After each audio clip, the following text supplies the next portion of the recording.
Hello, Kenny Man here to tell you about cage theory and my new course, Caged Guitar Secrets, and how cage theory and my course can change the way you play guitar forever. So what is caged? You probably heard of the term before, but what is it exactly? Well, caged is not an invention. It's not something I made up. It's nothing fancy to make it sound more complicated than it is. It's a natural system that occurs naturally due to the guitar's unique tuning. Basically, caged hinges on 5 interlocking fretboard shapes. Now these shapes are C, A, G, E, and D, and together they spell caged, which helps you remember them. Now each shape has a chord, a scale, and an arpeggio related to the scale. Once you learn the 5 different shapes, you'll find that they all connect like a puzzle, and that with the 5 shapes you'll be able to traverse the entire fretboard of the guitar. So you won't be locked in one position anymore. You'll be able to go anywhere. It's been rumored that Jimi Hendrix's vast abilities stem from his knowledge of cage, and look what it did for him. Understanding and mastering cage is probably one of the most greatest achievements for any guitar player, and I can show you just how to do this and more with Caged Guitar Secrets.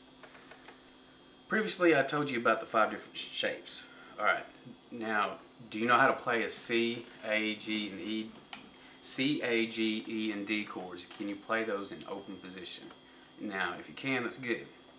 But if you can't play those 5 chords, you already know the first part of caged.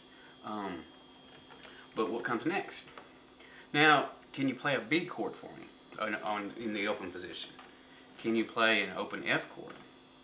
Or can you play a C sharp in the open position? Well, the answer is no, you can't. It's not because you don't know them. It's because in order to play these chords, we have to use one of the other shapes I told you about. It has to be either the C shape, A shape, G shape, E shape, or D shape. Patterns for these other chords simply do not exist. Now, maybe you do know how to play an F chord. Most people know this little F chord shape,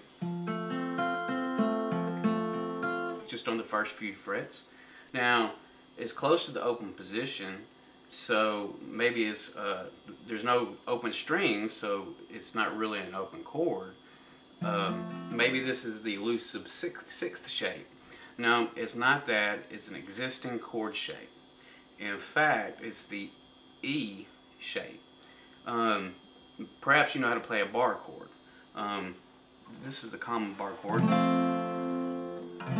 Everybody knows this is the E shaped bar chord.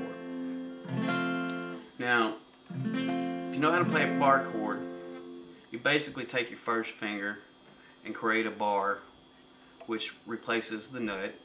When you play in open position, the nut acts as a bar, but when we play a bar chord, we use our first finger, and then if you fill in the chord around it.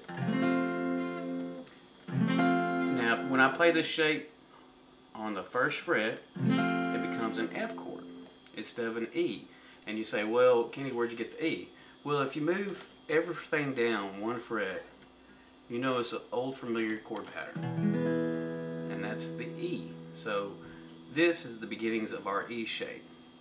And in order to play an F chord with the 6th string as the root, it requires a bar chord.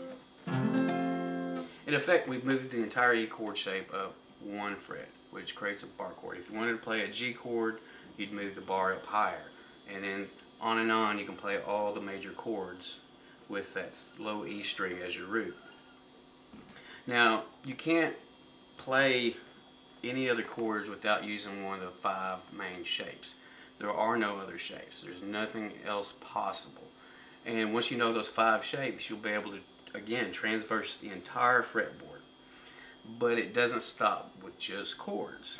Each pattern, each scale shape, or excuse me, each chord shape has a scale shape associated with it. And it also has an arpeggio shape associated with it. Now, we have our open C.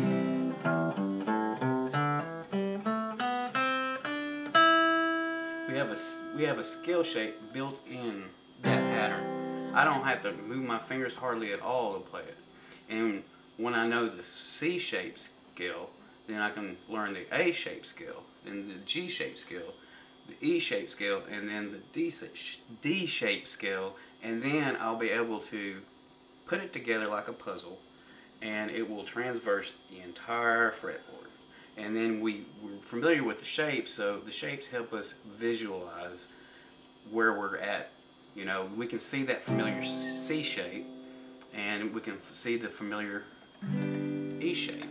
And then again, once you know the scale patterns built in, you know, I can play this E-shaped bar chord anywhere, and then I can play the associated scale and an arpeggio on top of that, and it allows us to play in any key anywhere on the fretboard. And you know, that's the kind of things you'll discover with my program, Cage Guitar Secrets. We're taking the cage theory and we're blowing it up.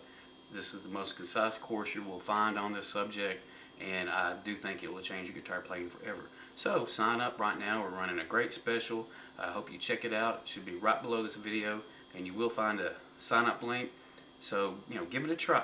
We offer a complete money back guarantee. If you're not satisfied with the course, just let me know and I'll promptly refund your money, and we can part as friends. No hard feelings. So there's no risk. We're running a great special, so order today while it's still fresh in your mind, and before you forget, because this will change the way you play guitar forever. And we'll see you.